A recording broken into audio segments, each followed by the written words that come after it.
sehat. Ya, makasih Bu Linda.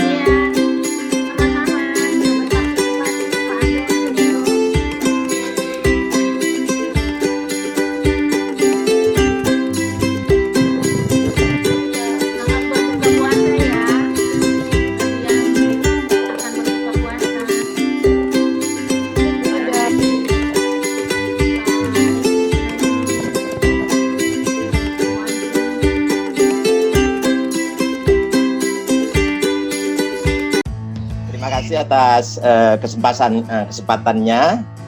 Yang terhormat Ibu Jenny, Kepala Bapeda Provinsi, juga Bu Lini, Kepala Bapeda Litbang ya, Kota Manado, juga teman baik saya Mas Andi yang sekarang sebagai Ketua Umum PNIAP, juga sahabat saya Mas Aji, sama-sama juga orang Surabayanya. Saya kebetulan diminta untuk menyampaikan tema oleh Bu Linda. Tidak lupa juga saya menyapa Pak Jos juga. Itu saya kebagian urgensi clustering kewilayahan dalam mitigasi pandemi. Jadi saya agak khusus melihatnya. Kalau tadi Bu Jenny, Bu Lini lebih ke kewilayahan yang dalam skop kebijakan, Pak Andi lebih kepada pelaksanaan, dan Pak Aji lebih kepada aspek yang advance nanti bagaimana tata cara untuk menghadapi pandemi. Nah, di sini saya lebih kepada bagaimana sebenarnya mengenali sebuah resiko pandemi yang didekati dengan sistem clustering. Jadi cocok dengan apa yang menjadi tema besarnya terkait dengan pulau-pulau kecil ya di Sulawesi Utara. Seperti yang kita ketahui,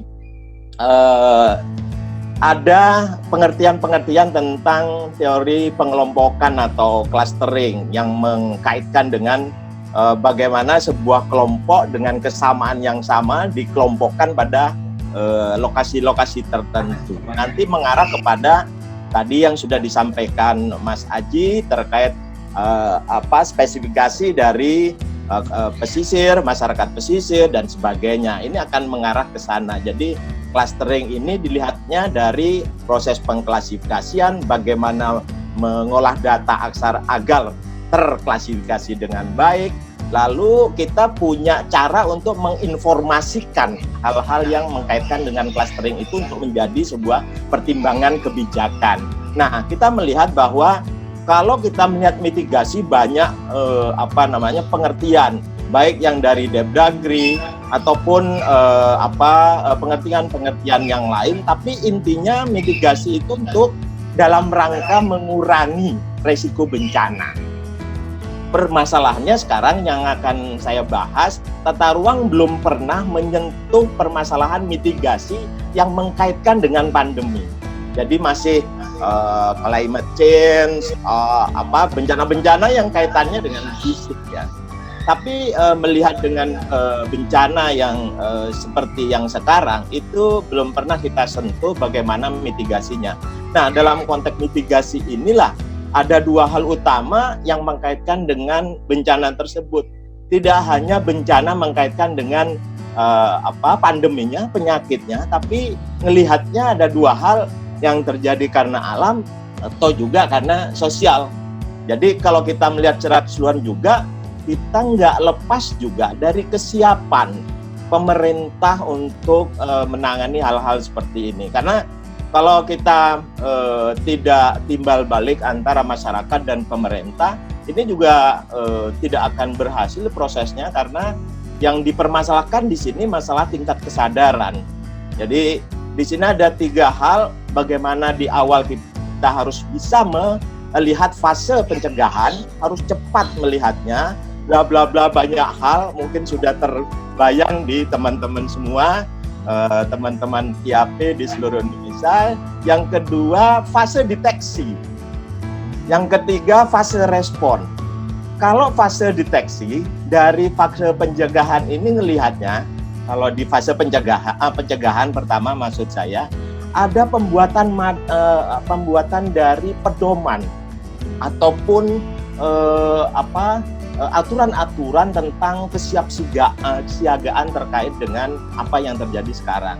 Ini kita masih bicara dalam tatanan pandeminya. Ada proses untuk berkoordinasi antar kementerian, antar instansi, mulai dari pusat dan daerah. Mulai ada di sana fase pencegahannya dengan melakukan penyadaran, pakai masker, penyediaan alat pelindung, menyediakan alat transportasi, evakuasi, dan sebagainya. Sampai kepada penyiapan dari sarana prasarana. Ini ada hubungannya dengan nanti lokasi-lokasi tertentu terkait dengan clustering. Yang kedua, fase deteksi. Ini dilakukan sudah mengkaitkan dengan surveillance. Jadi sudah dalam fase ini melakukan tracking terkait dengan pandemi itu sendiri, by name, by address, mengkaitkan dengan seberapa besar kita bisa mengetahui klaster-klaster, mengkaitkan dengan besaran tumbuh dari sebuah wilayah. Yang ketiga, fase respon. Di sini sudah melalui batasan-batasan yang nanti akan mengkaitkan dengan hal yang gambar di sini. Tadi sudah disampaikan Mas Aji, jangan atau berupaya untuk tidak besar lajunya, karena ini akan nanti mempengaruhi kapasitas dari sarana prasarana pelayanan untuk rumah sakit. Jadi hal-hal seperti inilah yang nanti menggambarkan bagaimana kita mengklasterkannya. Nah, di sini ada kaitannya dengan big data, pentingnya big data kewilayahan. Tadi Bu Lini sudah menyampaikan, salut Bu Lini, ada sampai mengklasterkan tempat-tempat yang butuh untuk cuci tangan, gitu, seperti itu ya. Saya melihat di webnya. Nah, clusteringnya ada 3, clustering tentang penyebaran, clustering tentang kewilayahan, clustering tentang ketersediaan sarana prasarana. Jadi yang pertama, clustering penyebaran lebih kepada misalnya kita buat data, kita improve data spasialnya berupa peta, misalnya ada daerah kuning, hijau, merah gitu. Karena masing-masing di kepulauan di seluruh Indonesia itu nggak sama. Jadi kalau di Jakarta sudah merah seperti itu, nggak semuanya harus PSBB, misalnya gambarannya seperti itu.